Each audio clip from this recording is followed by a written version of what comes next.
Muchas gracias, Adán, José Luis, Israel, muchas gracias. Un segundito, comenzamos.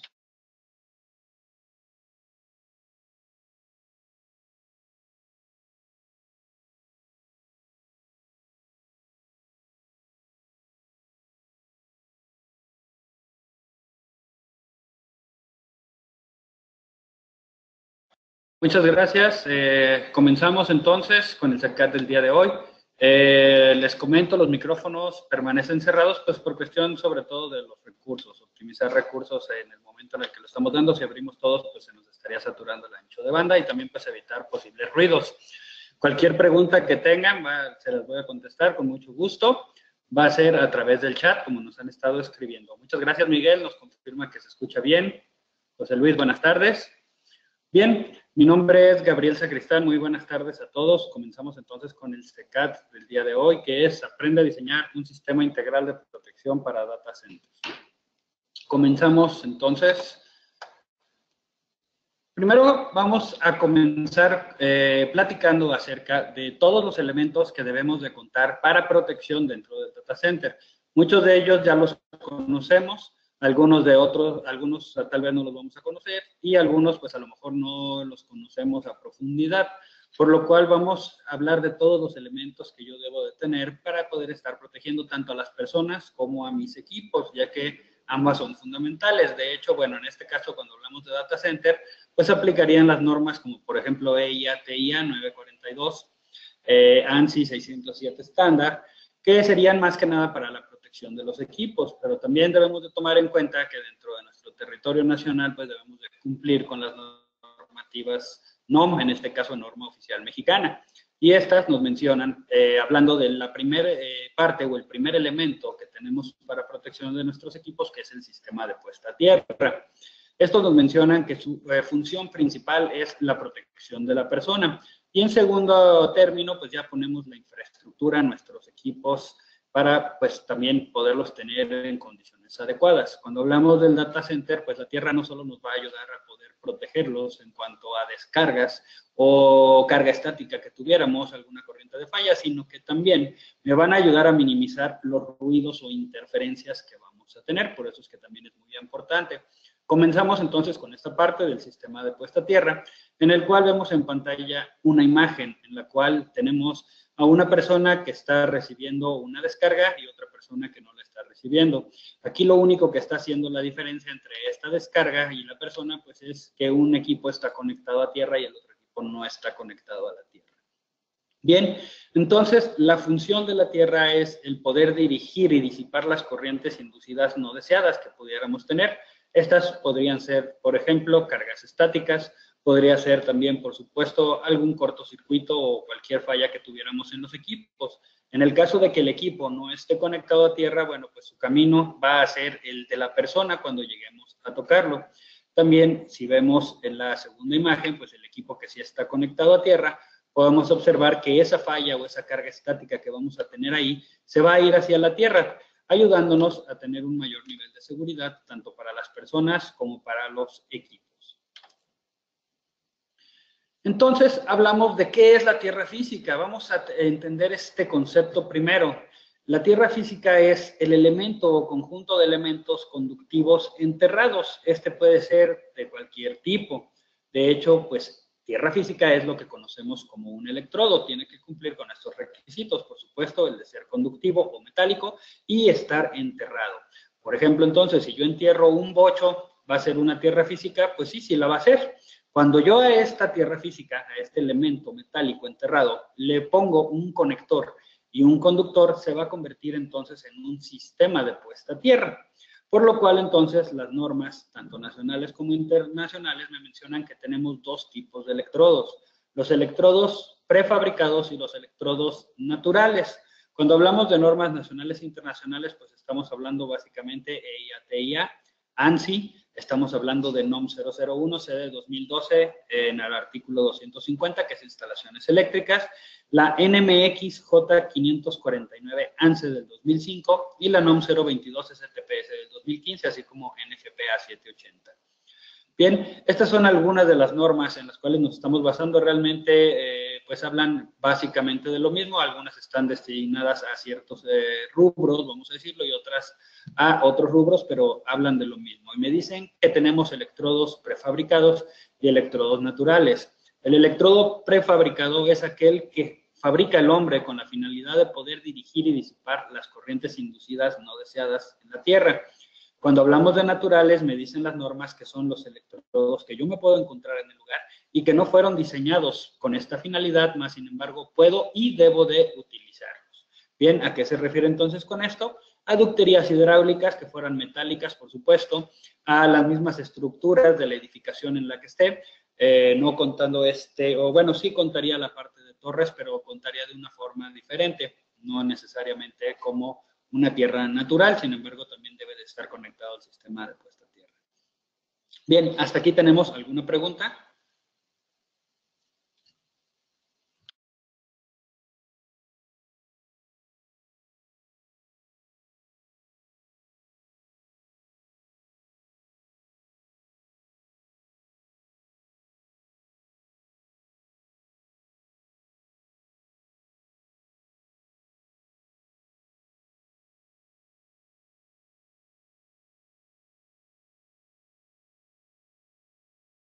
Bien, si no tenemos preguntas, continuamos. Gracias, José Luis. Continuamos entonces. José Manuel nos pregunta si podemos repetir la norma donde se encuentra la instalación. Ok, José Manuel, hablamos de varias. Si estamos hablando, por ejemplo, en telecomunicaciones, sería ANSI 607 estándar y EIA-TIA 947. En cuanto a normas eléctricas mexicanas, normas oficiales mexicanas, no necesariamente eléctricas, tenemos NOM 001, perdón, la de EIA-TIA es 942, me retracto, una disculpa, es EIA-TIA 942. Las normas oficiales mexicanas en el cual podemos encontrar esto es NOM 001, CD 2012, que es instalaciones eléctricas. En la NOM 022 STPS del 2015, que es la de cargas estáticas en los centros de trabajo por parte de Secretaría del Trabajo, por supuesto, y la NMX J549 ANSE 2005, que es la norma de sistemas de protección contra tormentas eléctricas.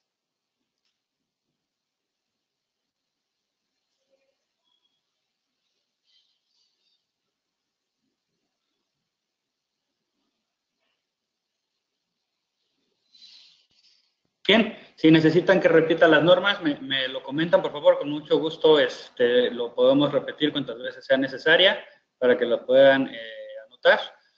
Continuamos entonces con el uso de la tierra física. Mencionábamos que su función principal es el de poder proteger a las personas en primer lugar.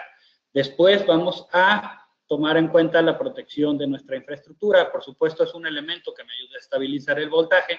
Me ayuda a disipar las corrientes de los rayos, por supuesto en el caso de que estemos hablando de un pararrayos. Me ayuda también a limitar las sobretensiones transitorias y a poder dirigir cualquier carga estática hacia la Tierra también.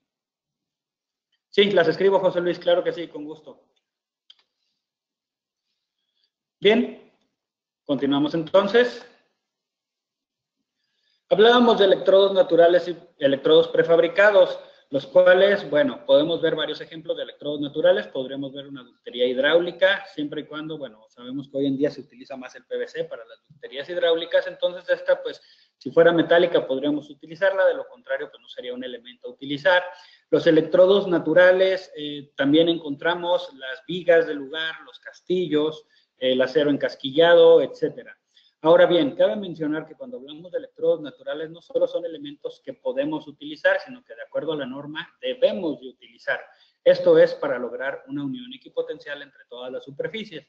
Vamos a hablar un poquito más adelante acerca de las uniones equipotenciales y cómo deben de realizarse. Como electrodos prefabricados, pues bueno, sabemos que existen muchos tipos de electrodos prefabricados.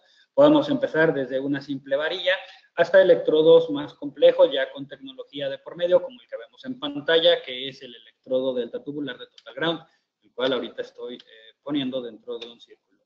Podemos encontrar también, por supuesto, reguiletes, electrodos químicos, electrodos pata de gallo, anillos, también electrodos radiales, etcétera. Vamos a hablar un poquito más al respecto de ellos un poquito más adelante. Vamos a hablar, por supuesto, más de los delta tubulares, ya que es la tecnología de Total Ground. Sin embargo, bueno, pues varillas, reguiletes, son elementos que también son muy utilizados, los electrodos químicos, pero pues hay que contemplar, sobre todo a la hora de diseñar mi sistema de puesta a tierra, que como bien su nombre lo dice, es un sistema, por lo cual es muy importante que en primer lugar pues tome en cuenta cuál es la posible corriente de falla que vaya a pasar a través de él. Es uno de los elementos que debo de calcular. De igual forma, de acuerdo a las normas, tengo que calcular la resistencia de los elementos que estoy utilizando, es decir, la resistencia del electrodo, la resistencia de los conectores y la resistencia de los conductores que voy a estar utilizando. También tengo que tomar en cuenta la resistencia de estos elementos a los agentes corrosivos.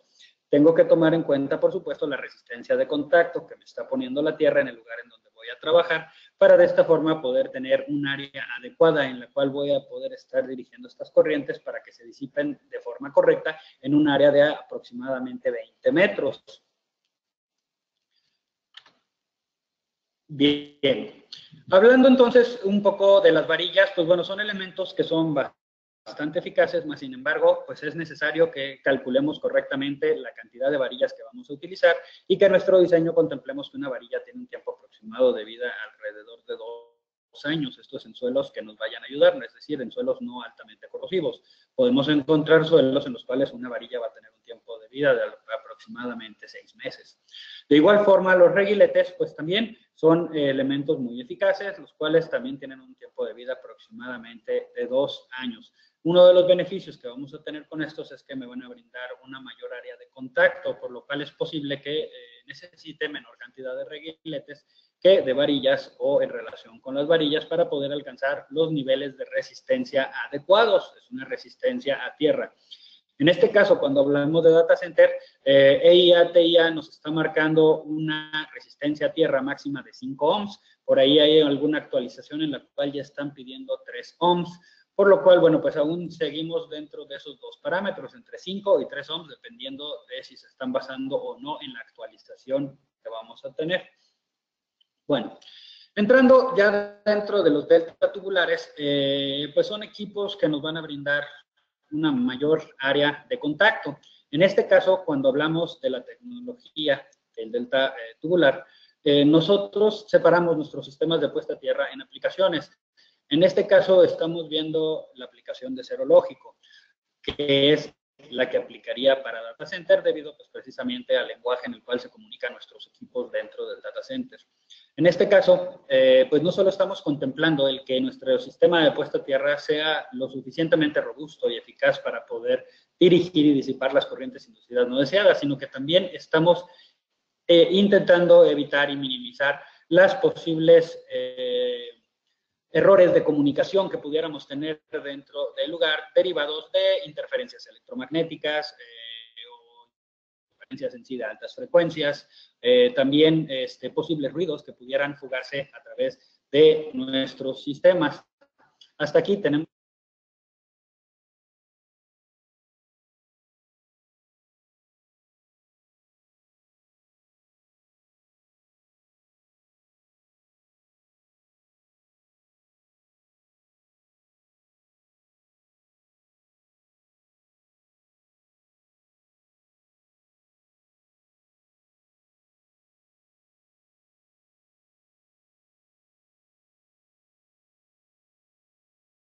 sí, preguntaba si hay alguna pregunta, Ricardo.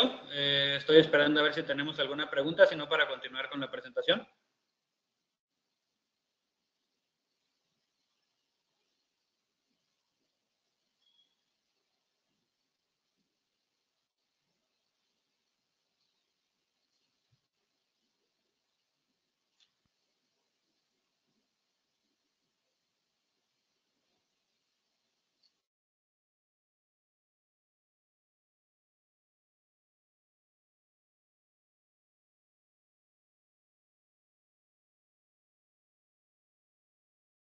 Nos pregunta Miguel Cárdenas si es seguro aterrizarse a las tuberías de agua. Sí, por supuesto es seguro. De hecho, es un requisito por norma. Todas las normas nos exigen hacer esta conexión en caso de que tuviéramos, obviamente, ducterías hidráulicas.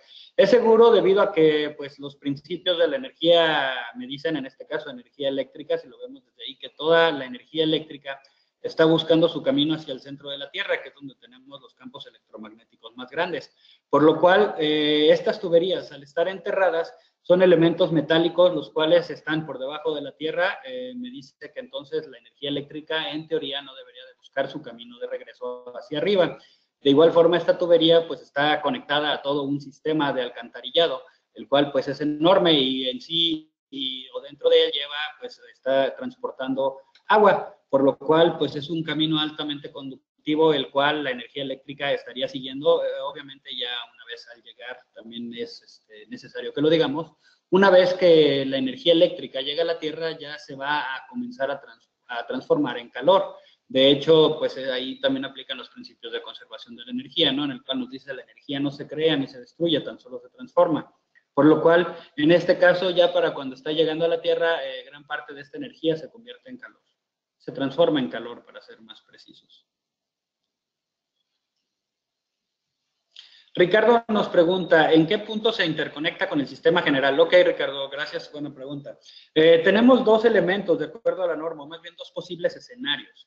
Tenemos el escenario de una estructura nueva y una estructura ya existente. Cuando hablamos de estructuras nuevas, las normas me exigen que se haga un anillo equipotencial a nivel estructural. Esto quiere decir que interconecte todas las estructuras con un cable de 2 ceros desnudo con un enterramiento con una profundidad de aproximadamente 60 centímetros. Esto es precisamente para lograr esta unión equipotencial entre todas las superficies conductivas que no están fabricadas con la finalidad de transportar energía eléctrica.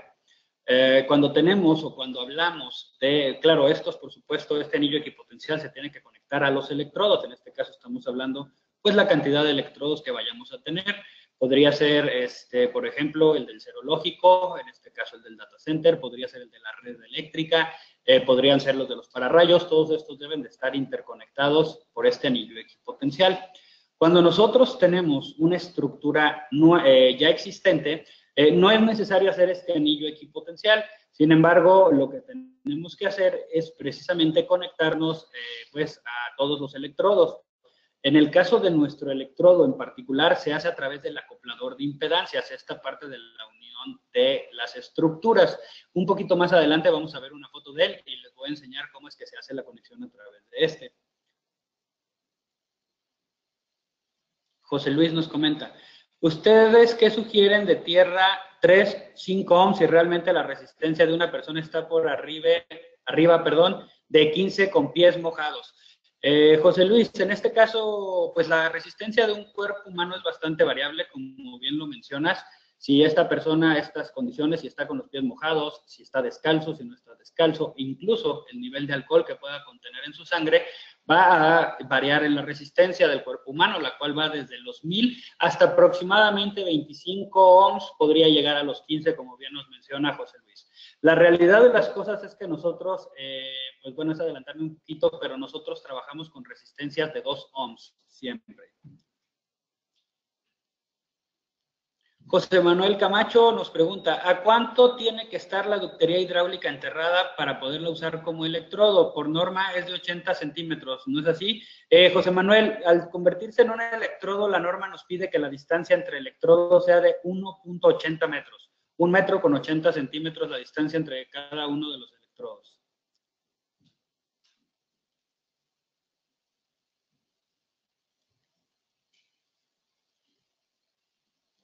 ¿Alguna otra pregunta?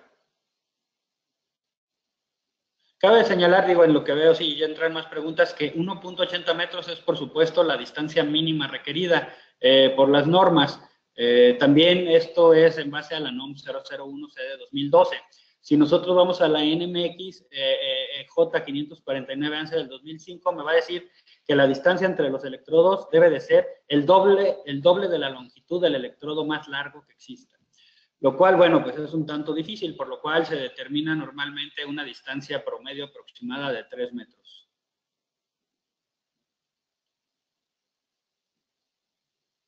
Ok, nos comenta Edgar Morales que hay una fluctuación en cuanto al volumen de mi voz en este caso.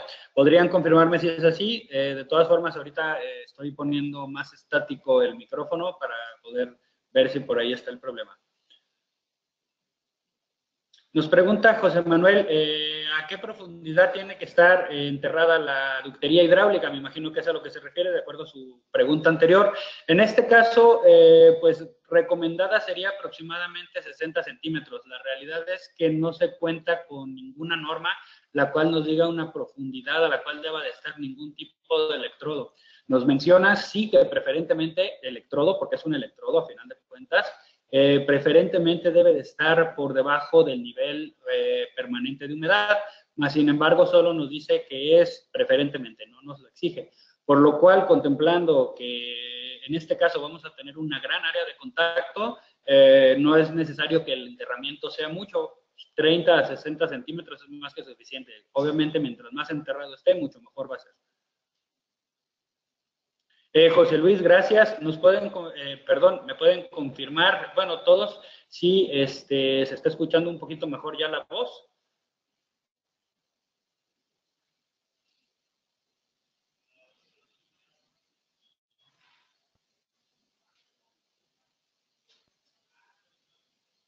Ok, Miguel, gracias. Un segundito, por favor. Entonces, denme un segundito. Voy a perder un poquito la comunicación, pero aquí sigo. Es para revisar mi conexión.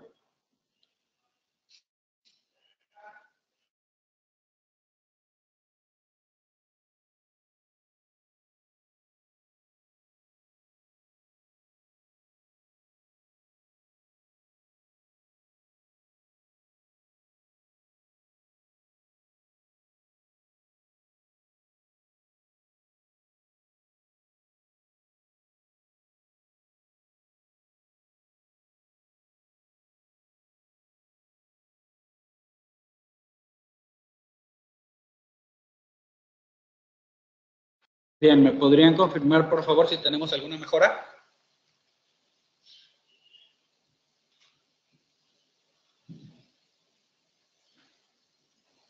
Perfecto, muchas gracias, Miguel.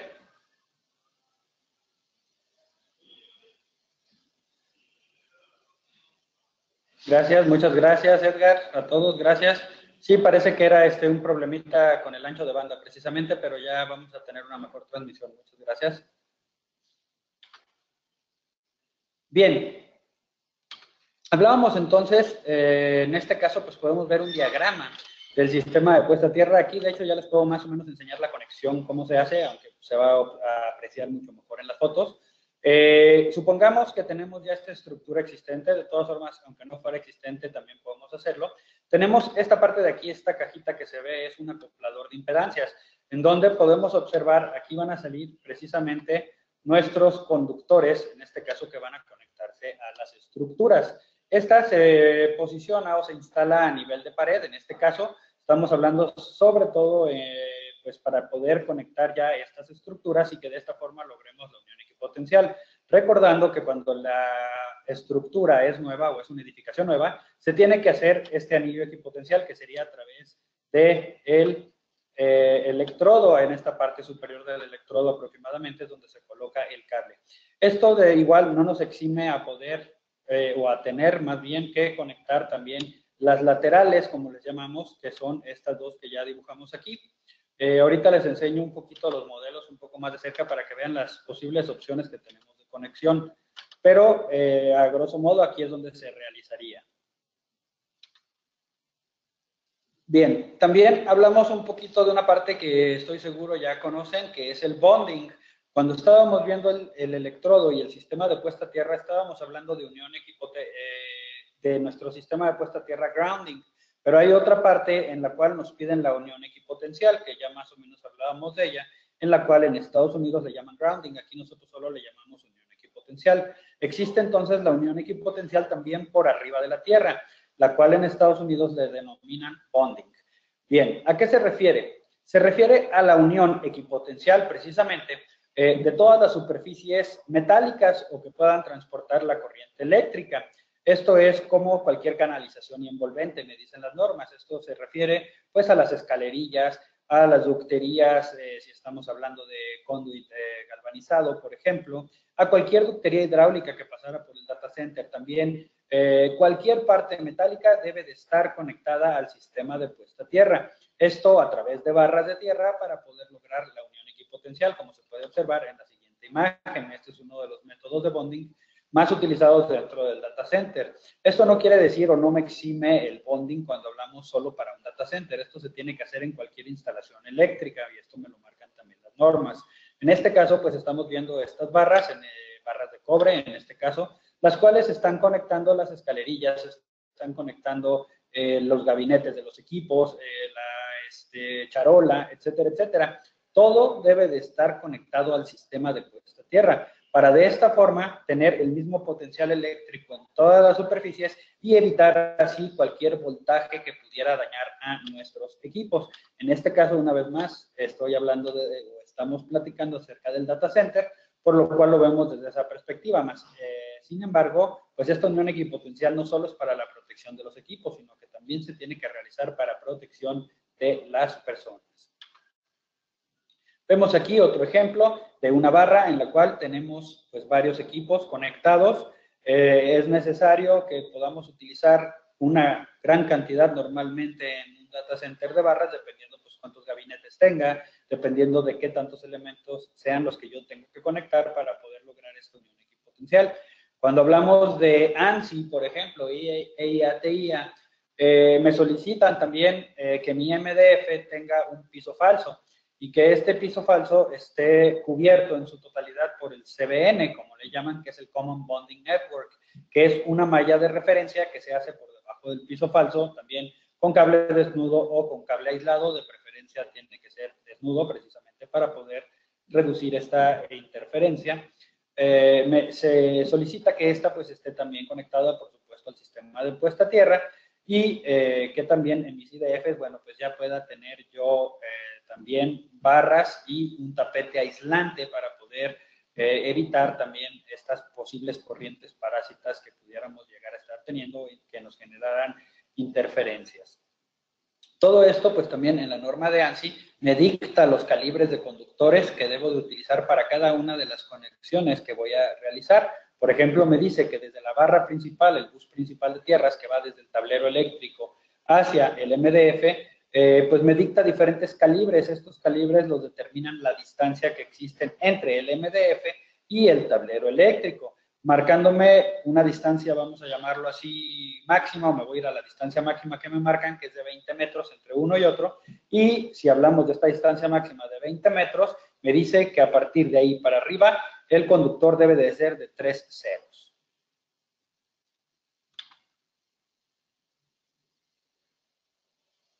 Miguel Cárdenas nos pregunta, ¿es un conductor para cada rack o se pueden conectar en serie? No, Miguel, o sea, tu primera aseveración es la correcta, tiene que ser un conductor para cada rack para que estén en paralelo.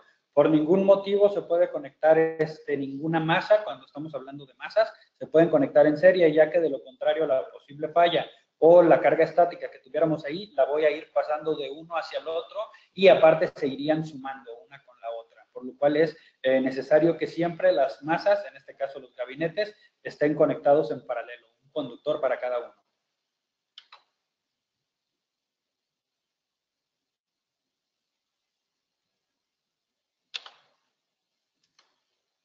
Bien, vemos entonces un poquito acerca del equipo.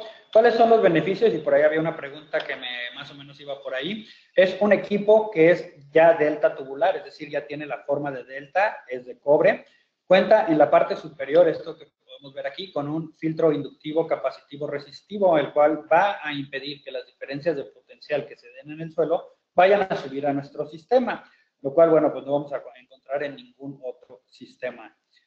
También podemos ver que es un sistema que tiene una garantía de 10 años con una medición de 2 ohms libre de mantenimiento, lo cual, bueno, pues es un beneficio. Nos preguntaban hace unos momentos cuál es la resistencia que nosotros recomendamos. Nosotros para un equipo normal recomendamos 2 ohms.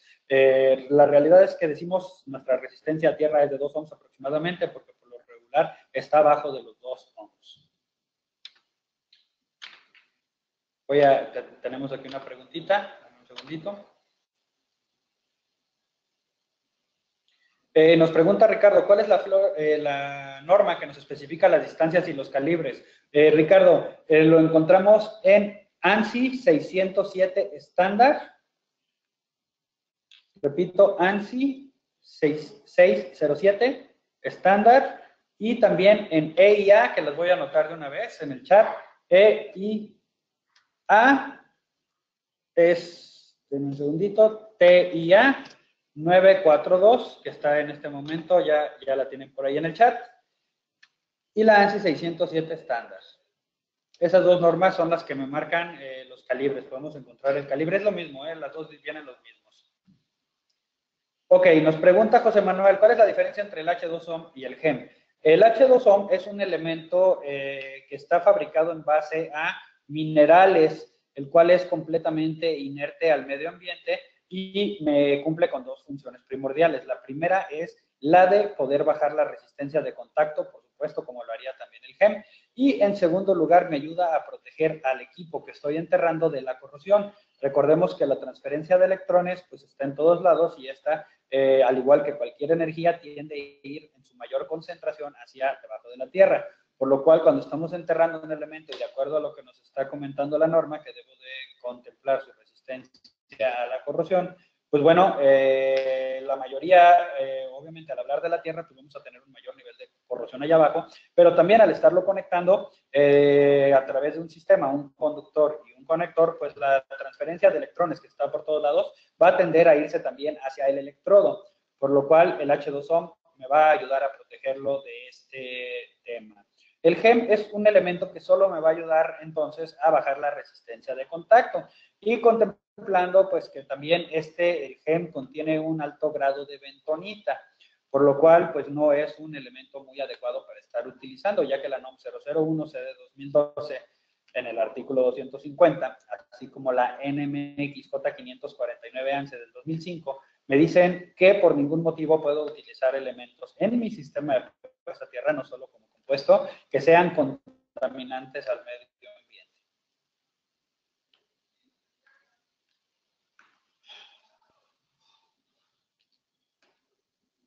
¿Alguna otra pregunta?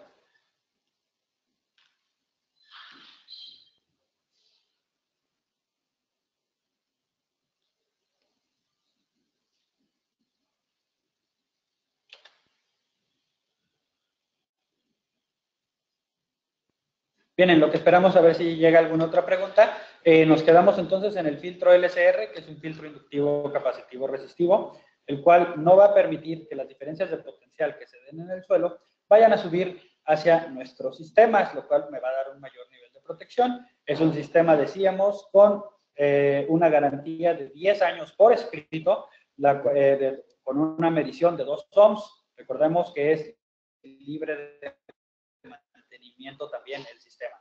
Por lo cual, bueno, pues podemos ya, por una parte, hasta dejar de lado pues ese tema de pues cuánto sería la resistencia adecuada para tener en el sistema, 3, 5 ohms o 10 ohms en el caso de un pararrayos, que es lo máximo aceptado por las normas. Bueno, pues aquí nosotros, y también basándome en la pregunta que me hacían hace un rato, creemos que la resistencia más adecuada es la más baja que podamos tener, siempre buscando esto.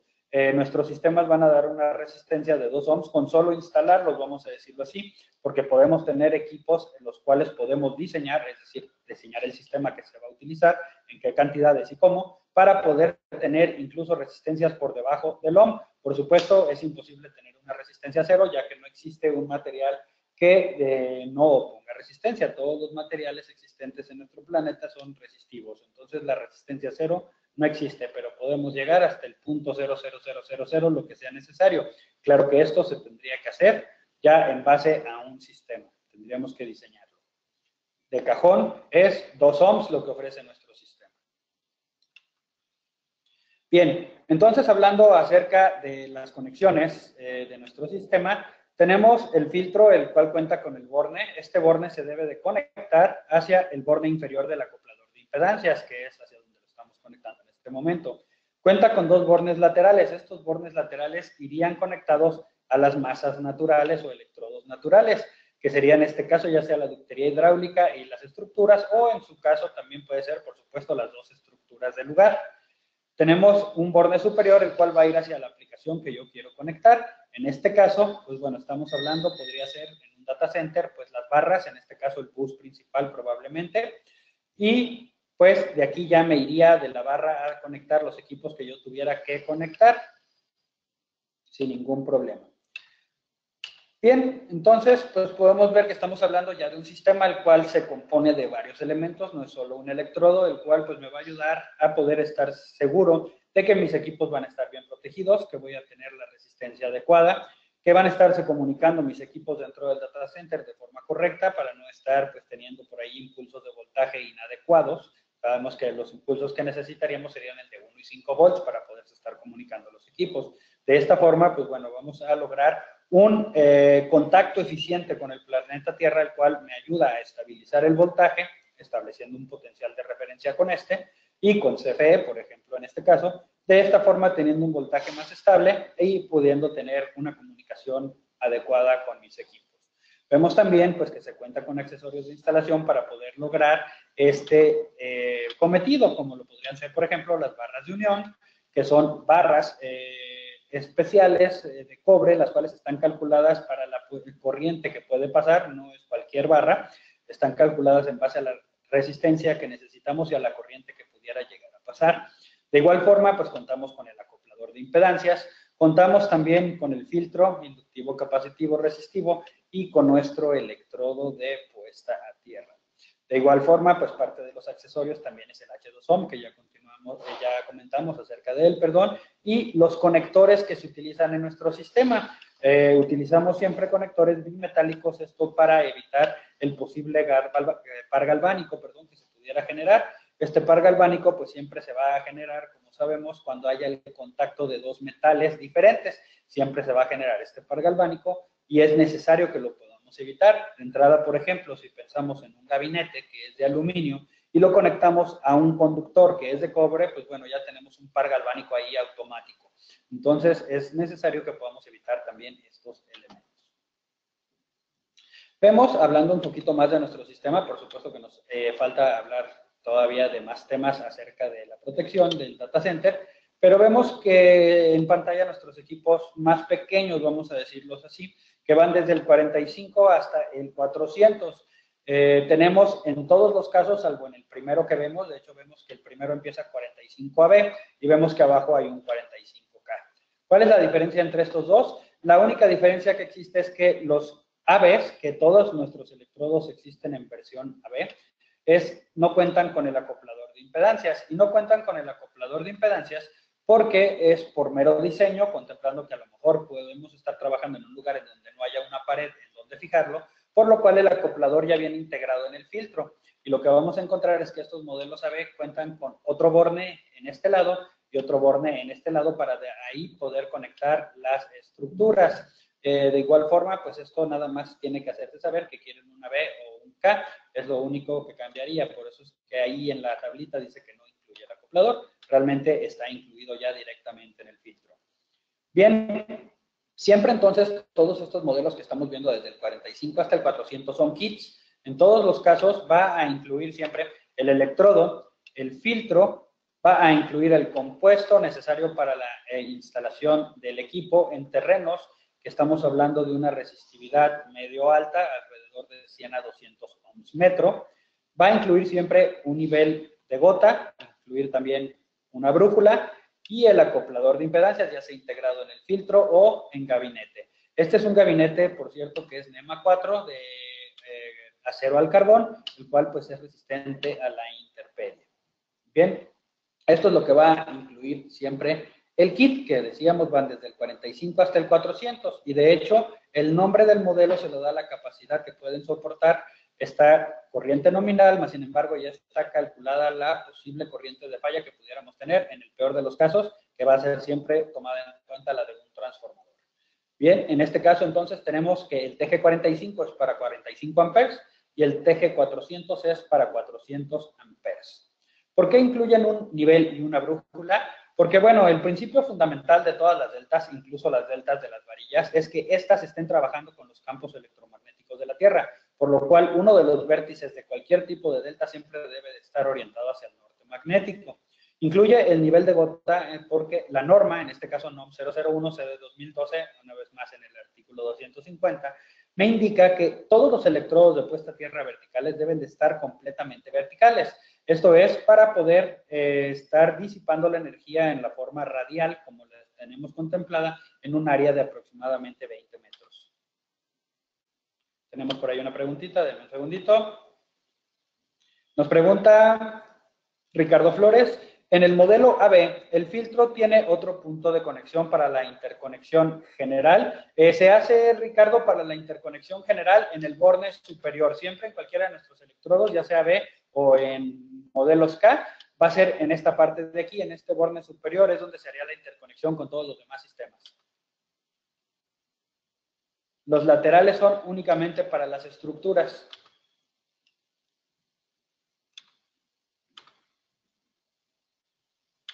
Bien, continuamos entonces a ver los modelos más grandes. Bueno, parece que tenemos otra preguntita. Claro que sí, Miguel, te explico con mucho gusto. Nos comenta que se perdió la explicación de la brújula. Claro que sí. Pues todos en el medio creo que hemos oído la famosa delta. Se habla mucho de deltas y lo más común es hacer deltas ya sea con varillas, por ejemplo, o deltas con reguiletes. Pero nos hemos encontrado con que normalmente las deltas las hacen pues como conciencia colectiva o porque han oído que se hace una delta o etcétera, pero no saben cuál es la verdadera literatura detrás de una delta normalmente o cuál es el funcionamiento de una delta. Y el funcionamiento de una delta es el que trabaje con los campos electromagnéticos de la Tierra. Esto es decir, que trabaja con el flujo natural de nuestros campos magnéticos, por lo cual uno de los vértices de cualquier tipo de delta siempre debe de estar orientado hacia el norte magnético. De lo contrario, pues no va a estar trabajando de la forma en la que estamos buscando. Por eso es que nuestros equipos, al ser una delta, incluyen una brújula para poder orientar cualquiera de sus vértices hacia el norte magnético.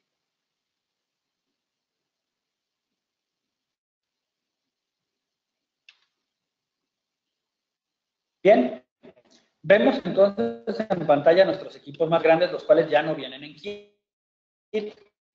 Y estos no vienen en kit para capacidades ya muy grandes y aquí pues por lo regular se trabaja con diseños más complejos, por lo cual no se ponen en kit.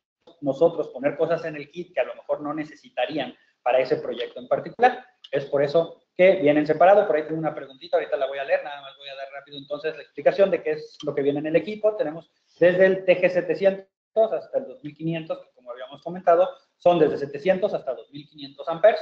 En este caso, lo que va a incluir el equipo va a ser el electrodo, el filtro, vamos a incluir la brújula y el nivel. En este caso, pues nos faltaría todavía que se tendría que pedir por separado el compuesto necesario y también el acoplador de impedancias, o en el caso de ser un electrodo AB, pues hacerlo notar a la hora de solicitarlo. Gracias, Miguel. No era pregunta, nada más nos estaba agradeciendo, al contrario, gracias a ti. Bien. Vemos entonces los acopladores de impedancia. Estos también están ya diseñados por la capacidad, por la corriente que pudiera estar pasando a través de ellos. En el caso de nosotros, lo que hacemos es ofrecerles unas tablas de selección en las cuales es muy sencillo. Es tan fácil como ver, pues, cuál es la capacidad o la potencia aparente del UPS que está respaldando al data center o del tablero en el que está conectado. En base a eso, pues vamos a poder determinar en la tabla cuál es el electrodo que necesitamos. De igual forma, esa tabla me va a decir, bueno, necesito, si tengo este electrodo, voy a necesitar tal acoplador de impedancias, voy a necesitar tantos conectores de tal tipo, que ahorita vamos a ver, de otro tipo vamos a necesitar tantos, cuánto compuesto se necesita, o ya sea que esté incluido o no, y cuál es el registro que vamos a necesitar, el calibre del cable que vamos a utilizar, así como también el spray dieléctrico antioxidante que vamos a ver en un momento más. Con los accesorios, decíamos, tenemos las barras, las cuales tenemos barras en gabinete, también es un gabinete, como veíamos anteriormente, NEMA 4, resistente a la intemperie. Tenemos barras sin gabinete, tenemos barras de 19 pulgadas montables en rack, y tenemos la barra de protocolo de Telmex, que es la que se solicita por parte de ellos para poder trabajar ya sea con Telmex o Telcel. Bien, ¿hasta aquí tenemos alguna pregunta?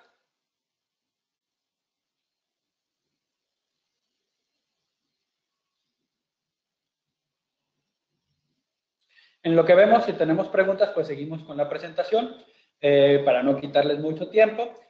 A ver, parece que tenemos algo por aquí, un segundito. Jesús Arturo nos pregunta, en la parte de la instalación eléctrica de mi site, ¿se debe interconectar a la barra de la aplicación del site? Pues depende cómo sea tu instalación, Arturo. Si tú tienes un solo electrodo para la parte eléctrica del site y para la parte estática, sí se debe de interconectar a través de barras. Si, por ejemplo, tú tuvieras un electrodo para la parte eléctrica y tuvieras un electrodo para la parte de estática del site, no tendría que interconectarse a través de barras, pero sí tendría que interconectarse el electrodo de la parte eléctrica con el electrodo del site, de la parte estática, por un conductor calibre 2 ceros desnudo. Esto es el mínimo marcado por la NOM 001 y por la NMX, etcétera. Pero si hablamos de ANSI y de EIA-TIA, que es la de telecomunicaciones, me pide que este conductor que interconecta los electrodos sea de 4 ceros desnudo.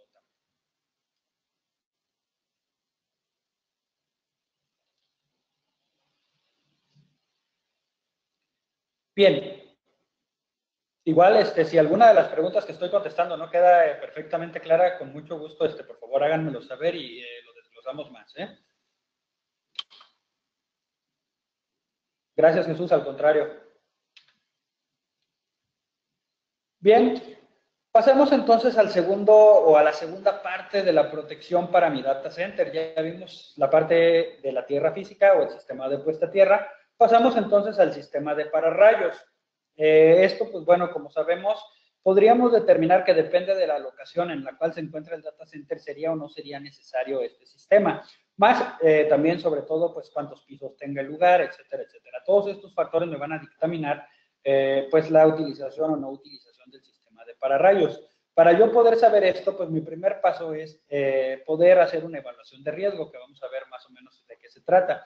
Vemos entonces, lo que sí es muy importante es que pues contemplemos que si nosotros diseñamos nuestro sistema de pararrayos al inicio o antes de poder hacer mi instalación de todo lo demás, es decir, desde antes, desde que estamos haciendo planos, pues me va a ayudar a tener un sistema más eficiente y de igual forma me va a ayudar a evitar costos extras, ya que existen las distancias de seguridad que debo de respetar y muchos factores que debo de contemplar que a la hora de que el edificio está terminado se llegan a dificultar mucho. Por lo cual, pues bueno, esto me puede llevar, en el mejor de los casos, a tener costos muy altos por la instalación del pararrayos de acuerdo a lo que me marca las normativas. Decíamos entonces, mi primer paso es la evaluación de riesgo. Esta evaluación de riesgo podemos encontrar cómo hacerla en la norma NMX J 549 ANSE 2005, que mencionábamos es la norma de protección contra tormentas eléctricas. En esta norma vamos a encontrar todo lo que tenga que ver con pararrayos, vamos a encontrar todo el sistema de puesta a tierra, vamos a encontrar sistemas de unión o cómo se lograr la unión equipotencial, vemos también la utilización de supresores de sobretensiones transitorias. Esta norma me enseña no solo el adecuado uso, sino que incluso me enseña a cómo calcular el sistema que vaya a utilizar, cómo hacer las mediciones, cómo es el método que se utiliza para la medición del sistema de puesta a tierra, tanto de los pararrayos como del sistema de puesta a tierra general, el cual me indica el único método aceptado, pues es el método de caída de potencial o el método de caída de tensión. Por eso hablábamos que los electrodos deben de estar completamente verticales, ya que se me pide que el área en la cual yo esté midiendo la disipación de la energía sea aproximadamente de 20 metros. Bien, regresando a la evaluación de riesgo, entonces, pues lo primero que yo tendría que hacer es esta evaluación en la cual voy a tener que introducir ciertos datos en una ecuación lineal muy simple, en la cual se me pide datos como, por ejemplo, pues, ¿cuál es la isodensidad del lugar? La isodensidad es la cantidad de rayos que caen por kilómetro cuadrado anualmente. Esto lo podemos ver en la misma norma. De hecho, me va a decir, pues, en qué lugar, como podemos ver en la imagen en este momento, en qué lugar es en el que me encuentro y me va a dar entonces cuál es la isodensidad de cada uno de esos lugares. También hay que señalar que este es un estudio que se realizó en conjunto por parte de CFE y la Conagua. Es un estudio que se terminó o se publicó en el 2003 por lo cual es un estudio que está bastante desactualizado y la isodensidad que vamos a encontrar en este estudio no es la isodensidad real que tenemos hoy en día. Otro lugar en donde yo puedo verificar la isodensidad de cualquier parte del mundo es en la página de la NASA. Ahí lo único que tengo que hacer es registrarme y ya en base a esto puedo acceder a su página para poder encontrar la isodensidad en cualquier parte del mundo. Claro, esta es una isodensidad pues actualizada al día de hoy vía satelital.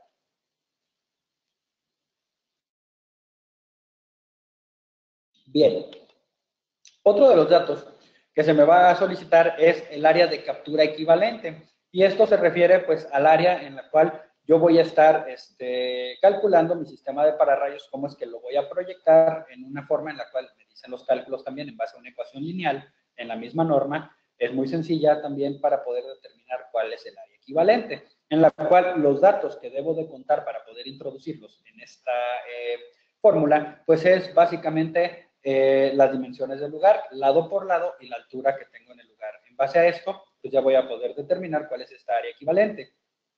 Por última parte, cuando yo tenga estos dos datos, entonces la normativa me va a indicar cuál es, o si más bien primero me indica si necesito o no necesito un pararrayos, que siendo honestos en base a los valores que me da la norma, y ya que la norma se basa también en la cantidad de rayos que pueden ser o que son permitidos para impacto en una estructura. La lógica nos dice pues, que realmente este número debe de ser igual a 0. No es exactamente igual a 0, de hecho los cálculos nos dan que aproximadamente en estructuras en las cuales no sean tan propicias, vamos a encontrar que nos permiten que tengamos un impacto de rayo cada 10, 15 años aproximadamente.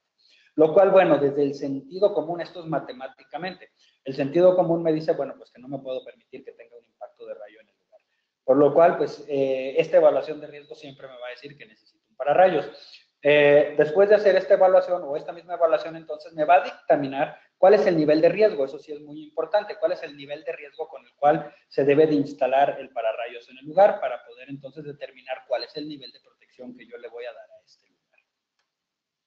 Bien, vemos entonces diferentes tecnologías de pararrayos que podemos encontrar en el mercado. En la parte superior vemos las puntas macizas, como son conocidas, y en la parte inferior vemos las puntas tipo Franklin o patas de gallo, como son conocidas. Estas dos puntas, y me brinco la del medio, son utilizadas en el mismo sistema o en el mismo tipo de pararrayos, los cuales denominamos sistemas de pararrayos pasivos, los cuales, bueno, van a generar a grosso modo líderes ascendentes pequeños, los cuales podrían llegar a enlazarse con los líderes descendentes de la nube y de esta forma poder atraerlos para dirigirlos hacia la Tierra. Estos se utilizan entonces en las denominadas jaulas de Faraday, las cuales son bastante costosas de hacer, y para yo poder diseñar mi jaula de Faraday, pues bueno, precisamente me va a servir ese nivel de protección que me está dando la norma para determinar, en base al método de la esfera rodante, cuál es el radio que me lo da la norma en base a ese nivel de protección que yo debo de trazar de esta esfera imaginaria para rodarla a través de toda mi estructura sin que esta esfera toque jamás la estructura. Esto, pues, lo voy a lograr, obviamente, utilizando estas puntas, precisamente, colocando estas puntas para evitar el contacto de la esfera con mi estructura. La punta que vemos en medio es la punta corona dipolo, el cual ya es denominado un sistema activo. Este es un sistema el cual va a generar líderes ascendentes más pronunciados, los cuales me van a llevar a tener un mayor nivel de probabilidad de enlazarme con el líder descendente de la nube, para de esta forma poder dirigir la descarga hacia la Tierra, al igual que los otros, pero aquí voy a tener un poquito mayor de nivel de probabilidad de lograrlo hacer. Ahora, ¿cómo es que funciona esto? O hablamos de líderes ascendentes y descendentes. Bien, los rayos se forman en las nubes llamadas cumulonimbus. Estas son las más cercanas a la Tierra y se forman los rayos por procesos hidrometeoros que se dan dentro de la nube, es decir, el frotamiento de las partículas de agua que van dentro de ellas. Cuando estas pasan lo suficientemente cerca de la Tierra y están suficientemente excitadas las partículas, se va a generar una diferencia de potencial entre la Tierra y la nube, lo cual va a llevarme a pues, poder generar, a grosso modo, un líder ascendente y un líder descendente, los cuales al enlazarse van a darme una descarga de retorno.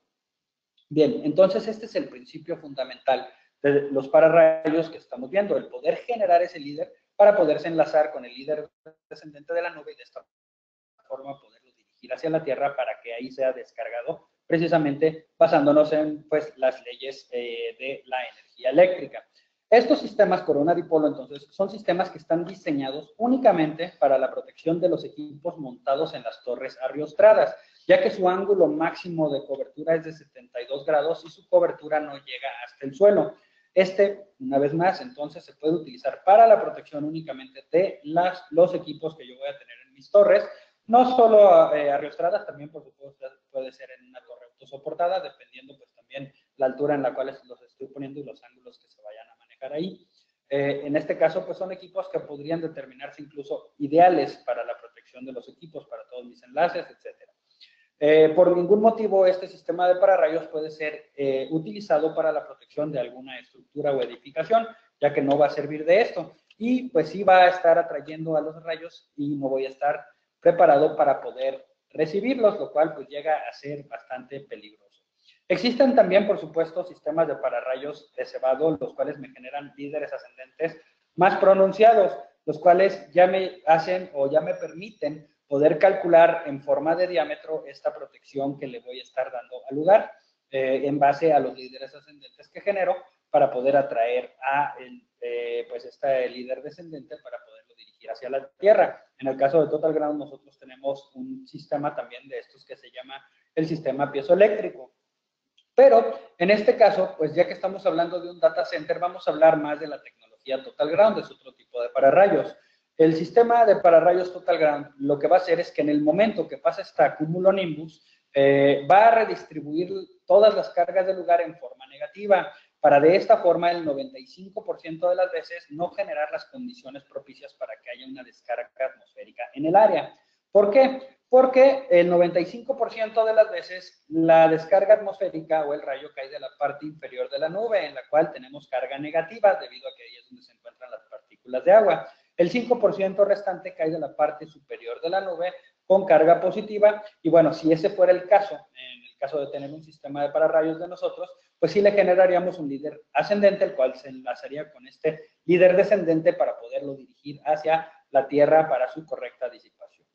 Ahora bien, ¿por qué decimos, estamos hablando de data center y entonces el sistema adecuado sería el sistema Total Ground? Pues bueno, porque dentro del data center y también dentro de cualquier edificación en donde hay personas y hay equipos, no queremos atraer al rayo. ¿Por qué no queremos atraerlo? Porque normalmente cuando pensamos en un rayo, pensamos en una de las afectaciones que tiene el rayo, que es la descarga directa o el impacto directo del rayo en el lugar. Pero existen más afectaciones, como lo son el impacto directo del rayo en las líneas de transmisión. Puede ser líneas de transmisión eléctricas, líneas de transmisión de comunicaciones, líneas de transmisión hidráulicas, de gas, etcétera, etcétera. De igual forma, tenemos también otra afectación que es generada por el pulso electromagnético del rayo, que va a ser inducido a través de las mismas redes que ya hablamos anteriormente. Y el pulso electromagnético de un rayo es enorme, por lo cual no necesariamente tiene que caer exactamente al lado de las líneas para que este sea inducido.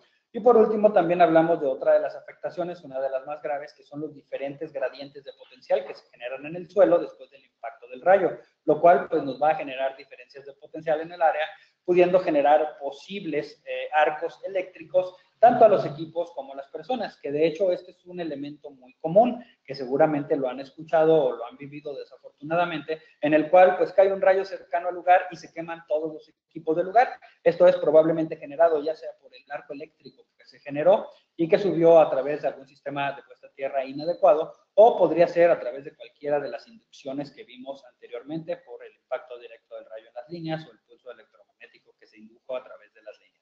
Por lo cual es necesario que nos protejamos de todo esto. Y una de las mejores formas de protegernos pues es el de no tener una descarga en el área que estamos hablando, que es donde va a estar nuestro data center.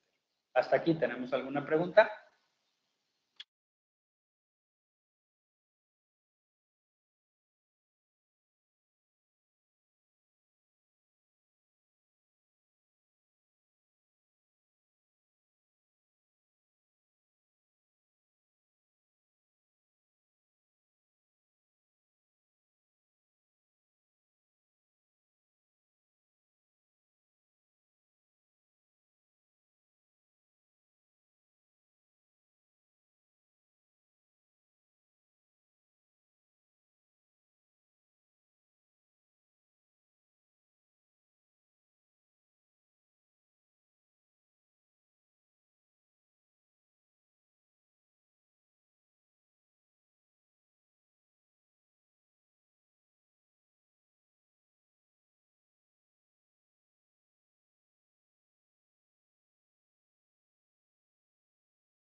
Bueno, parece que no tenemos preguntas. Continuamos entonces. Bien, en este caso estamos viendo nuestras diferentes puntas. Me voy a brincar para poder ver pues, los diferentes modelos de pararrayos. Antes tenemos que ver entonces de qué está conformado cualquier sistema de pararrayos de acuerdo a la norma. Por lo menos debe de contar de tres partes fundamentales, que es la terminal aérea, el conductor de bajada y el electrodo de puesta a tierra. Esto es lo mínimo marcado por la normativa. Cada terminal aérea que yo tenga debe de constar por lo menos de un conductor de bajada y un electrodo de puesta a tierra. Eso es muy importante. También es importante que tomemos en cuenta que el electrodo de puesta a tierra del sistema de pararrayos debe de ser dedicado. No puede utilizar el mismo electrodo que vamos a utilizar para el pararrayos para mi red eléctrica o para cualquier otro tipo de elemento que yo quiera conectar al sistema de puesta a tierra. Más sin embargo, también debe de ser unido equipotencialmente con los demás electrodos que existen dentro del lugar. Y esto lo podemos encontrar pues en la NOM 001, CD 2012, artículo 250-106, así como en el artículo 250-50. También lo podemos encontrar pues en las diferentes normativas que hemos estado hablando ya durante pues toda esta charla que estamos teniendo. En el caso del sistema de pararrayos Total Ground, se compone también de la terminal aérea, el conductor de bajada, un electrodo de puesta a tierra y los diferentes accesorios de instalación, como podría ser el acoplador de impedancias y todo lo demás de lo que se compone en nuestro sistema. Entonces, contamos con diferentes sistemas de pararrayos, los cuales van desde los 80 metros de diámetro de protección hasta los 300 metros de diámetro de protección, pasando por nuestro pararrayos más pequeño, que es el KDA-LU, que nos da 80 metros de diámetro de protección. Después el KDA-01, que nos da 160 metros de diámetro de protección. El KDA-03, que nos da 200 metros de diámetro de protección. Y el KDA-05, que nos da 300 metros de diámetro de protección. Contamos con 4 sistemas de pararrayos, los cuales todos vienen en kit. En este caso, todos los sistemas de pararrayos van a incluir el electrodo, el acoplador de impedancias, el filtro, el compuesto, perdón, un mástil de 1.20 metros y la punta del electrodo, la punta del pararrayos, así como la brújula y el nivel, como en los otros casos. Aquí alguna pregunta para pasar ya entonces al siguiente tema de la protección para data centers.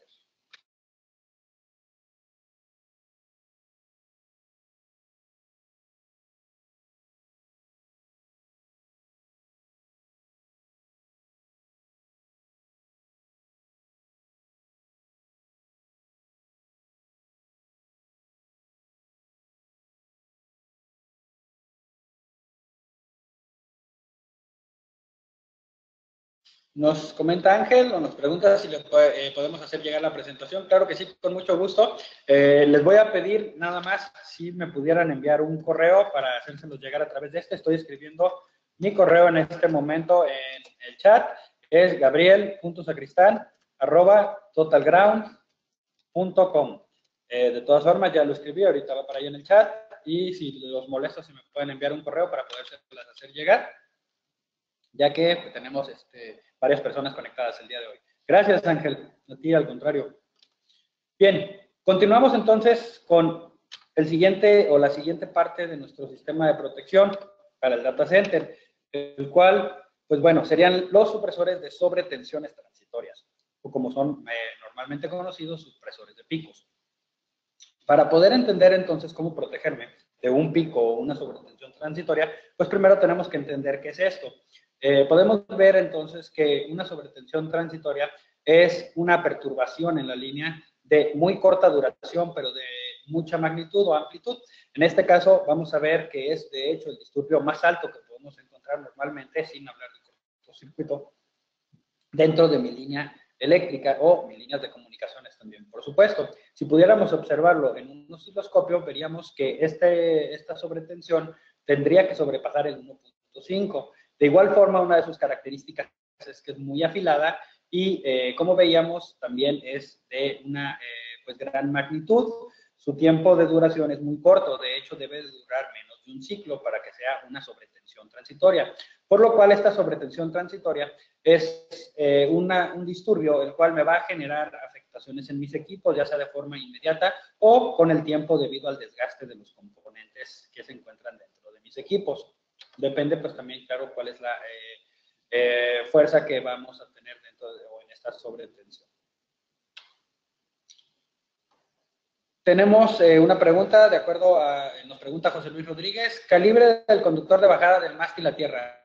Depende del sistema de pararrayos que estemos utilizando, José Luis. En el caso del sistema Total Ground, tenemos que tomar en cuenta que nuestro sistema es un sistema de acuerdo a la norma, denominado un sistema aislado. En este caso, para sistemas aislados, más precisamente nuestro sistema, nosotros utilizamos dos tipos de conductores, dependiendo cuál sea el pararrayos que estemos utilizando. Estamos hablando de un calibre 2 ceros o calibre 250 MCM, dependiendo cuál de los dos sistemas de pararrayos es el que estemos utilizando. El mínimo permitido por la norma es de un 0 desnudo, pero esto no aplicaría para nuestros sistemas, ya que, como lo mencionamos, es un sistema el cual está calculado no solo la posible corriente de rayo que va a estar pasando por ahí, sino también estamos contemplando la redistribución de cargas del lugar. Pero esos son los dos calibres que utilizamos, José Luis. Gracias. De igual forma, los calibres de tierra también dependen, pues, de la corriente que va a estar pasando a través de ellos. Podemos, de hecho, si me mandan un correo también, con mucho gusto les puedo hacer llegar la tabla de selección para que vean qué calibres se utilizan en cada uno de los sistemas. Bien, decíamos entonces que este disturbio, pues, me va a generar afectaciones en los equipos. Dentro del data center es común que veamos una de las afectaciones comunes durante el peor de los casos, que es la tormenta eléctrica, derivado del impulso o del impacto que se está dando en las líneas o del pulso que se está induciendo a través de ellas, que la sobretensión momentáneamente o en ese momento o instantáneamente me pueda generar los daños, y podemos llegar a ver incluso daños bastante considerables en los cuales podemos ver manchas de fuego de una descarga bastante severa. De igual forma, no necesariamente tiene que suceder así. También podemos tener estas sobretensiones, las cuales van a estar desgastando los componentes de nuestros equipos, como habíamos mencionado anteriormente. Bien, entonces, pues hay que tomar en cuenta los varios factores, decíamos, que me pueden generar esta sobretensión. En este caso, pues vamos a tener ya sea el pulso electromagnético, podemos también tener el impacto directo del rayo. En este caso, son los dos fenómenos que me van a generar las sobretensiones más altas. En primer lugar, la sobretensión más alta es la del impacto directo del rayo en las líneas. En segundo lugar, el del pulso electromagnético que se induce. Y por último, vamos a tener el de las sobretensiones generadas por mi misma red eléctrica, ya sea por conmutaciones dentro del sistema, por activación de cualquier protección, por encendido y apagado de cargas inductivas, etcétera. De hecho, pues es el de menor magnitud, más sin embargo es el más común. Estamos hablando alrededor del 85% de las sobretensiones en una red son generadas por la misma red. Bien, entonces, cuando hablamos de las problemáticas que podemos tener, pues lo primero que debemos de contemplar es estos pulsos o impactos directos del rayo. Esto es uno de los factores principales que debemos de tomar en cuenta a la hora de dimensionar mi protección en base a los supresores.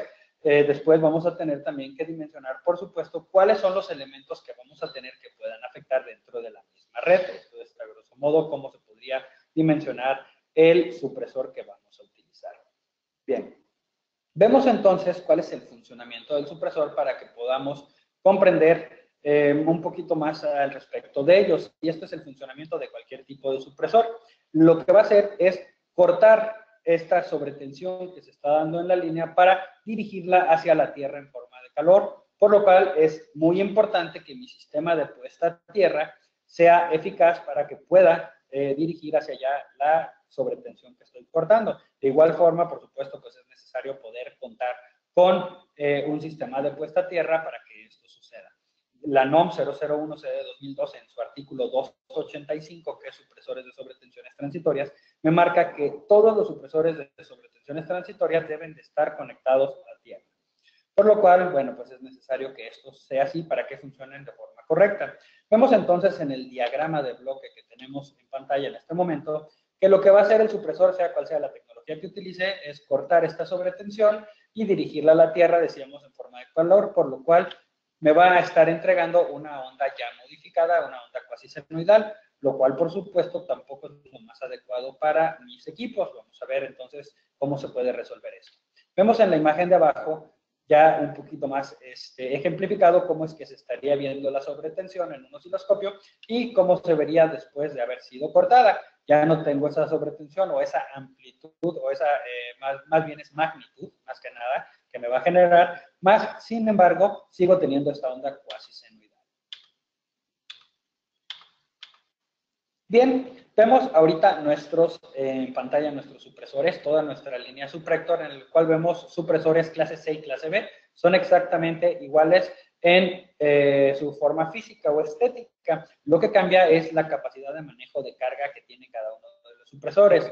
Vemos, que son supresores modulares, por lo cual en este caso, o en el caso de sufrir un daño en el supresor generado por una sobretensión o cualquier otro detalle, no sería necesario cambiar todo el supresor, sino que tendría que cambiar solo uno de los módulos en el cual sufría el daño. De igual forma, cuenta con indicadores LEDs, los cuales me indicarían precisamente en el caso de que sufriera un daño a alguno de estos módulos, para de esta forma poder reemplazarlo. Estos supresores que estamos viendo en pantalla son supresores los cuales cuentan con 5 años de garantía en caso de que sufran un daño generado por una sobretensión transitoria. Hay que recordar también que los supresores, son elementos de acuerdo a las normas de sacrificio. Quiere decir que están ahí para que se quemen en lugar de que sufran daños mis equipos. Bien, vemos una tabla en este momento, de hecho es una imagen más que nada, tomada de la norma NMX J549 ANSE del 2005, en la cual me indica cómo es que debo de instalar los supresores y en qué lugar, de acuerdo a las categorías que se le da. Me dice la norma que la protección con los supresores debe ser una protección en cascada, por lo cual en todas las instalaciones eléctricas debo de contar con supresores categoría C, supresores categoría B y supresores categoría A. Esto es obviamente para instalaciones eléctricas por debajo de los 1000 volts, es decir, para baja tensión. Me dice que los categoría C deben de estar en todos los tableros principales y acometidas. Los categoría B deben de estar en todos los tableros secundarios o de distribución y los categoría A deben de estar en todos los tomacorrientes. En este último caso, por supuesto, son tomacorrientes que estén en uso, por supuesto. Debo de contar con todos estos supresores para poder contar con una protección en cascada. Bien, vemos entonces las características de nuestros supresores. Son todos vienen en el gabinete NEMA 4 cuando hablamos de clase C y clase B, que son los que vemos en pantalla. Las dimensiones de los gabinetes son exactamente iguales, 30 por 20 por 12, con un peso de 2.5 kilos. Tenemos voltajes de operación, los comunes, 127, 220, 440, 480, con una frecuencia de 50 a 60 Hz. Lo que va a variar entonces es las capacidades de manejo de carga que tenemos, en los cuales nos encontramos que los clases C tienen capacidades de 200 y 320 kiloamperes. En la clase B tenemos 60, 80 y 120 kiloamperes. La protección que viene de fábrica es de línea neutro y línea tierra, y sobre pedido, por supuesto, se podría adicionar neutro tierra y línea línea. Decíamos, la garantía es de 5 años. Bien, hasta ahorita hemos visto entonces una protección en la cual contamos con el sistema de puesta a tierra, el cual es vital. Contamos con el sistema de pararrayos. Hablamos de una unión equipotencial, en este caso a 2 niveles, que es por debajo de la tierra y por arriba de la tierra, el bonding y el grounding. Hasta ahí ya estamos de alguna forma protegidos. Vemos ya los supresores, los cuales son parte de la unión equipotencial, de hecho, y es necesario que podamos contar con esto. Estos 3 elementos, de acuerdo a la norma, en este caso la NMX J549 ANSE del 2005, me dicen que conforman el sistema de protección contra tormentas eléctricas, el cual se divide justo en lo que vimos: sistema de puesta a tierra, sistema externo de protección contra tormentas eléctricas y el sistema interno de protección contra tormentas eléctricas, lo cual hemos estado platicando. Si yo cuento con estos 3 elementos, entonces mi data center va a estar protegido. Más sin embargo, ahorita solo hemos visto la parte eléctrica. También tenemos que contemplar algunos otros elementos. Vemos ahora entonces el supresor o uno de nuestros supresores clase A, el cual es el SUPRAC, el cual su nombre nos lo dice, es un supresor clase A de 19 pulgadas montable en rack. Estamos viendo que es un equipo el cual ya cuenta con filtros EMI y RFI para poder evitar las interferencias que pudieran generar con los equipos del rack. También tiene protección de línea neutro y línea a tierra, también en este caso vamos a contar con neutro tierra. Una protección total de 40 kiloamperes, es decir, 20 kiloamperes por modo, y contamos con voltajes de 110 y 220 en este caso. Es importante también que contemplemos pues que este equipo cuenta con 8 tomacorrientes protegidos, es decir, con supresores de sobretensiones transitorias. Cuenta con 2, son 10 en total, son 2 en la parte frontal, 8 en la parte trasera, que es lo que quería decir. También existe otra versión de el cual cuenta con un display, el cual me puede enseñar el voltaje y la corriente, y otro de los beneficios que tiene este supresor que estoy mencionando es que ya cuenta con regulador de voltaje. Contamos también con el IntelliGround, que es un tomacorrientes, en este caso un contacto polarizado duplex, el cual cuenta con supresor de picos e indicador LED para poder determinar en el caso de que tuviera una falla. Por supuesto, pues lo encontramos en voltaje normal de 110 y tiene una protección de 15 kiloamperes. El Supractor Soho también es un supresor clase A, ahorita estamos viendo los clase A, el cual se puede instalar en tableros pequeños, como por ejemplo en oficinas pequeñas o en alguna casa. Este es un supresor que más bien va enfocado a la parte doméstica, mas sin embargo se podría utilizar en una oficina para la protección del site que tuviéramos ahí. Vemos nuestra línea Supractor Telco, que sí es clase A, pero es para líneas de telecomunicaciones, en el cual podemos ver el Sub UTP 04, el cual cuenta con 4 entradas y 4 salidas de RJ45. El UTPAC, que es una entrada y una salida de RJ45, pero tiene un tomacorrientes. El UTP01, una entrada y una salida, también RJ45. El Sub Coax AC, el cual también es un combo, o híbrido, el cual también cuenta con tomacorrientes y cuenta con también una entrada, una salida de protocolo coaxial. Vemos el sub-PoE, el cual también cuenta con una entrada y una salida, pero en este caso pues ya estamos hablando de protocolo PoE, en el cual pues bueno, vamos a manejar un poquito más de voltaje, por lo cual son un poquito más robustos y también su clamping es más amplio. Todos estos que vemos en pantalla son supresores base 10-100. Contamos con uno que es Gigabit, el cual es de 19 pulgadas. Este es el sub-PoE 24, es de 19 pulgadas, montable en rack y cuenta con 24 entradas, y 24 salidas de RJ45. Esto es, pues, porque como vimos también, tenemos sobretensiones que entran a través de las redes de telecomunicaciones. Entonces, con esta parte, si estoy protegiendo la parte eléctrica y estoy protegiendo también mis líneas de transmisión de comunicaciones, ya viendo todos los elementos de los cuales hemos platicado, pues deben de estar protegidas mis instalaciones y sobre todo, en este caso, hablando de data center, pues mis equipos para que estén funcionando de forma adecuada. Me voy a brincar para la imagen del sub-PoE 24, el cual decíamos, tenemos 24 entradas, 24 salidas, ya en 19 pulgadas, montable en rack, ya con una tasa de transferencia de gigabits. ¿Hasta aquí tenemos alguna pregunta?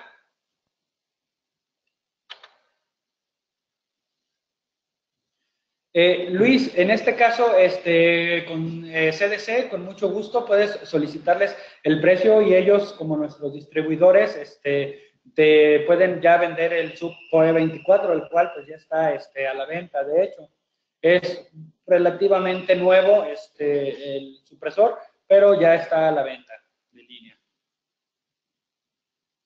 Luis Javier nos pregunta si sirve para proteger 21 cámaras de videovigilancia. Sí, sí te sirve para protegerlas, Luis, nada más sería un tema que nada más hay que verificar. Podemos trabajarlo en base a tu proyecto para ver la posible atenuación, sobre todo al meterle una supresión, más sin embargo, pues bueno, nada más hay que contemplar la distancia, ¿no? En la que tienes las cámaras, ver qué cable utilizaste, qué conductor fue el que utilizaste, para que no vayamos a tener una caída de tensión antes de lo esperado. Nada más sería lo único que tenemos que revisar. Nos pregunta Miguel Cárdenas, para líneas analógicas RJ11, de momento ahorita no tenemos nada de RJ11, de hecho de líneas analógicas como tal, pues lo más analógico que tenemos sería coaxial en este momento, pero ahorita ya no estamos manejando mucho, más que pues RJ45, aunque sea digital, también lo podemos ver de forma analógica, hasta cierto punto. Ese serían los dos protocolos que estamos manejando. Ahorita manejamos RJ45, manejamos coaxial y tenemos por ahí algo para RS285 también.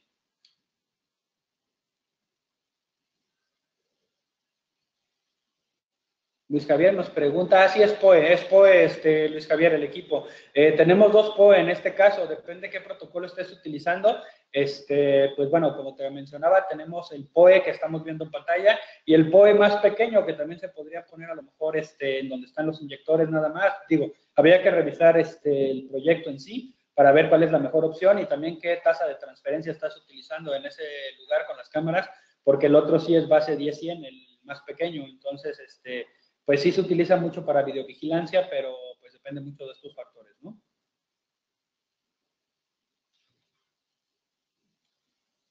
Ok, estás utilizando 24 puertos POE en el switch, 345 watts. ¿Qué conductor estás utilizando? ¿Estás utilizando 100% cobre y qué distancia más o menos tienes entre los inyectores, si es que, o entre las cámaras si no hay inyectores?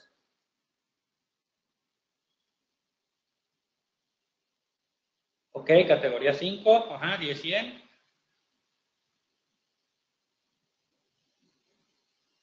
Ok, perfecto. En este caso, pues debemos contemplar, vamos a hablar de una distancia, si es 100% cobre, de aproximadamente 10 a 100 metros, lo que te va a estar dando. De hecho, podríamos irnos incluso, incluso hasta los 100 metros. Entonces, pues nada más sería contemplar eso, ver a qué distancia están las cámaras y ya en base a eso podemos utilizarlo sin problema. A final de cuentas se resuelve, ¿eh? O sea, más que nada te digo en base a proyecto para ver si tenemos alguna cámara muy lejana, pues poderlo resolver desde la configuración misma de la tarjeta.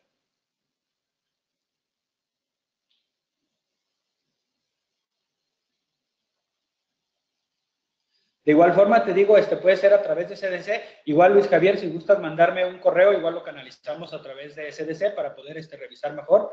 Pero sí, sí se puede utilizar SubPOE 24.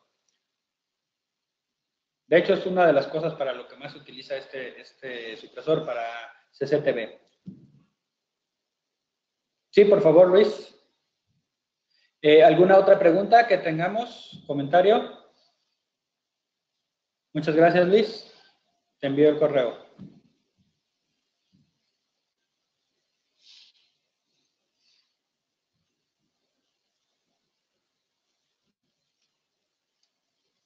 ¿Alguna otra pregunta?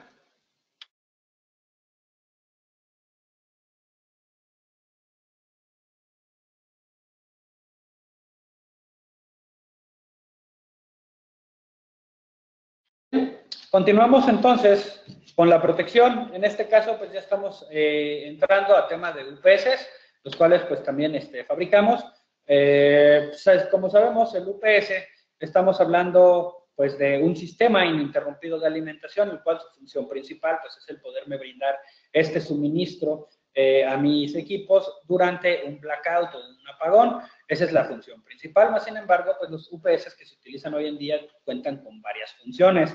Existen varios tipos de tecnología. En el caso de nuestros UPS, solo manejamos ya online y utilizamos interactivo. Más sin embargo, los interactivos que manejamos son UPS muy pequeños, hasta 3 kVA, los cuales disponemos más que nada para centros de trabajo, ¿no? Para computadoras, ya que ahí pues la posible transferencia que tenemos en el UPS no nos va a afectar. Ya cuando hablamos de data center, pues bueno, determinamos nuestros sistemas online, en los cuales contamos con varios modelos. Contamos con los UPS Omega, con los UPS Epsilon, con los UPS Delta. En este caso, el Delta son equipos que también de línea van de 1 a 3 kVA. Más bien no es tanto de línea, para ser honestos, es los que tenemos en stock, porque tenemos stock de UPS.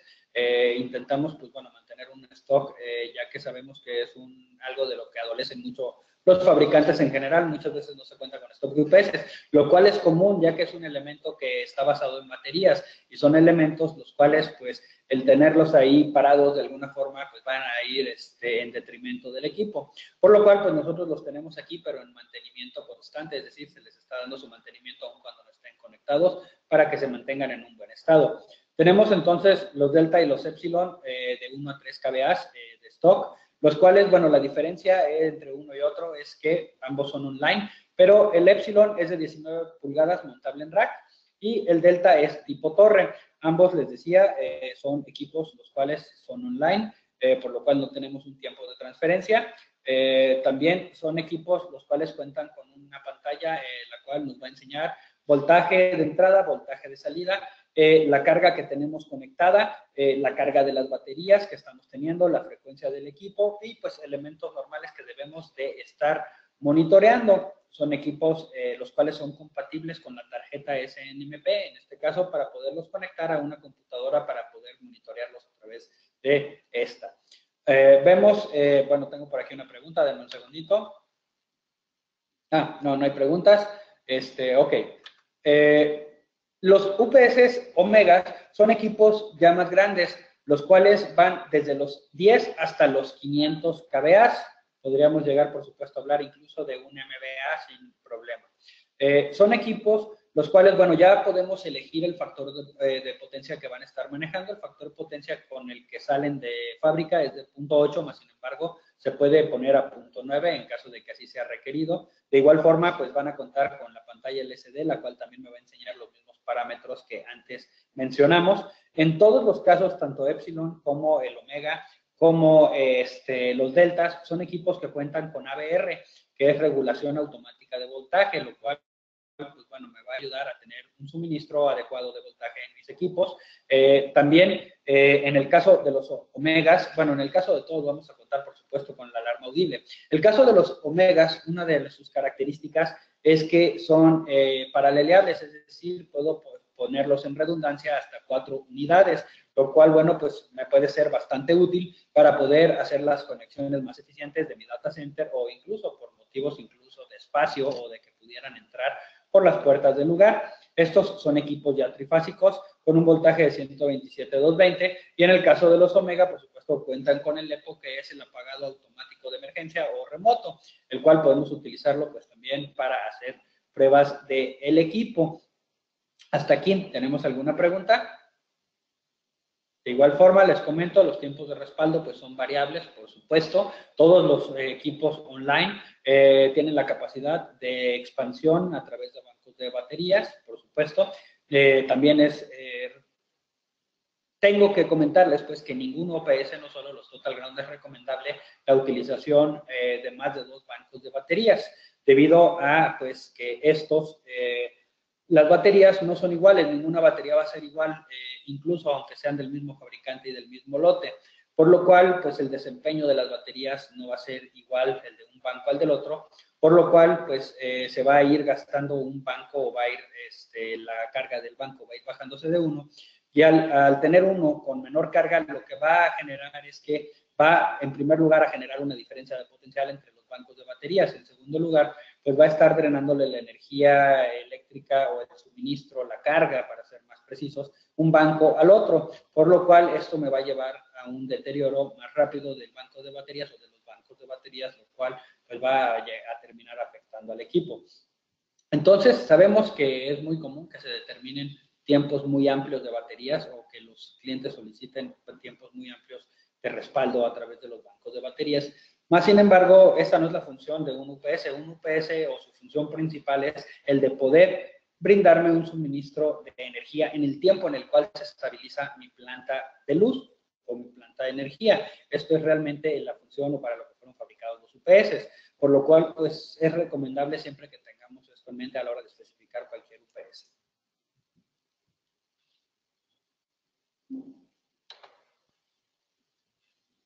Bien, otro de los detalles que hay que contemplar cuando hablamos de UPS Omegas, pues son las dimensiones de los equipos. Estamos hablando de equipos los cuales pues llegan a tener pesos de 3 toneladas y sus dimensiones son bastante amplias dependiendo pues cuál sea la capacidad del UPS. Por supuesto, este tamaño lo determina la cantidad de bancos de baterías que traen integrados, por lo cual pues es muy recomendable que se verifiquen las fichas técnicas a la hora de la especificación para que no vayan a tener problemas en el manejo del equipo, ya que pues bueno, normalmente cuando hablamos ya de UPS robustos, tiene que ser manejado por grúas debido a sus dimensiones en relación con el peso que tienen.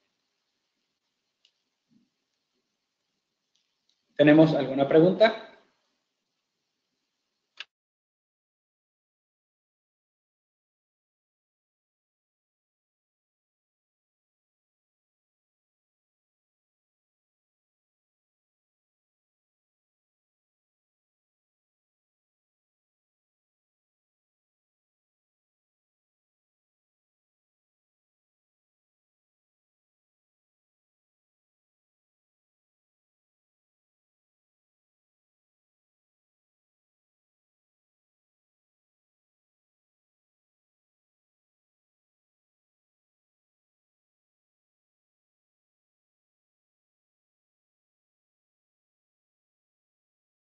Bien, si no tenemos preguntas, de mi parte ha sido todo el día de hoy.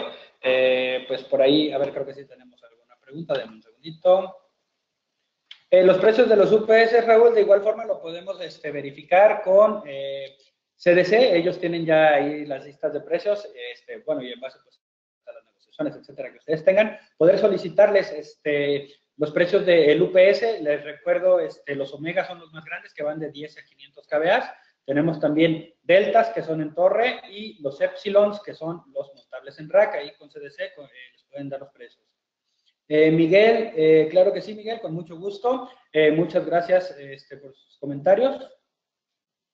Les decía entonces, pues no me resta, a menos de que tengan más preguntas, por supuesto las contesto con gusto, no me resta más que desearles una muy feliz tarde y sobre todo agradecerles mucho por su tiempo. Espero que realmente les haya servido y bueno, me reitero a sus órdenes. Para cualquier duda que puedan tener, les recuerdo que como fabricantes nosotros estamos aquí para poderles brindar cualquier apoyo que necesiten, duda que tengan, ya sea o no de nuestros equipos, con mucho gusto podemos orientarlos para la correcta protección de sus data centers y que pues estén haciendo las conexiones adecuadas. Por supuesto, pues también a través de CDC, como les comentaba, pueden pedir también tanto de nuestro apoyo como desarrollo de proyectos, como también pues cualquier duda que pudieran llegar a tener, así como precios de nuestros equipos. Claro que sí, Luis Javier, con mucho gusto, te agradezco mucho tu tiempo. Raúl, muchas gracias una vez más.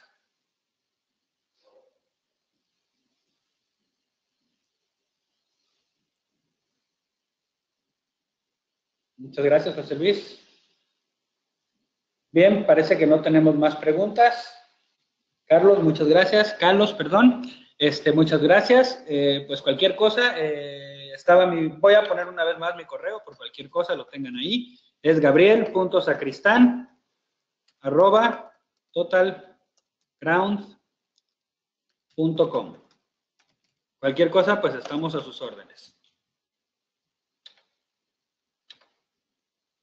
Muchas gracias y que tengan una muy buena tarde.